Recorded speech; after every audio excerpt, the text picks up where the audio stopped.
Kumpirmadong kalansay nga ng tao ang laman ng ilang sakong na-recover sa Taal Lake sa Batangas. Pero kailangan pa ng DNA test para malaman kung mga buto nga ito ng mga nawawalang sabungero. At live mula sa Laurel, Batangas, nangunguna sa balita si Rainiel Pawid. Rainiel, may iba pa bang sako na nakuha ngayong araw?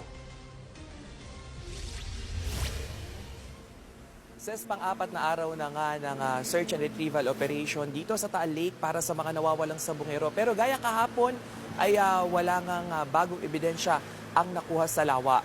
Alas 7 kaninang umaga nagsimula yung search and retrieval operation at tumulak na nga doon sa ground zero itong miyembro ng Philippine Coast Guard at tumagal yung 4 na oras nilang search at wala nga panibagong mga naiahon na ebidensya. Pasado 1:30 kaninang hapon ay isinagawa yung third dive at searching pero hanggang sa ngayon ay wala pa tayong impormasyon kung may nakuha na ba na bago. Pero hanggang kaninang alas 4 ay wala pa raw mga inilalagay na marking doon sa ground zero. Sabi naman ng PNP, kailangan pa ngang isailalim sa DNA testing itong mga buto para malaman o makumpirma kung buto ba ito ng tao o buto ng mga hayop. Pero doon nga kanina ay may 12 na doon sa 36 initially na mga kaanak nitong sabungero yung sumailalim na sa DNA testing. At sabi ng PNP ay magiging malaking breakthrough itong kanilang gagawin na DNA analysis o DNA testing kung mapatunayan nga nila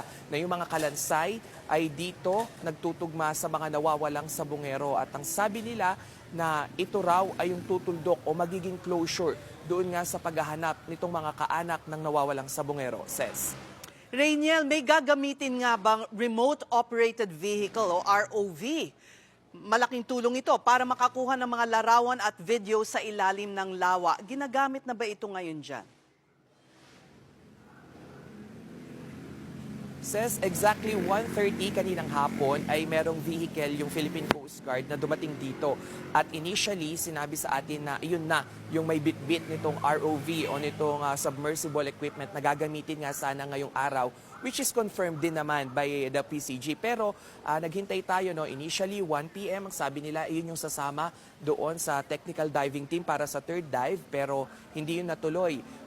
Then nagkaroon na naman ng initial schedule by 4 p.m. pero wala pa rin. So hanggang sa ngayon, ay hindi pa nga nagagamit yung para sana sa first day nitong submersible drone na ito. Ito rin nga yung paraan para makita sana yung mas malinaw na view doon sa lake bed o ilalim ng lawa.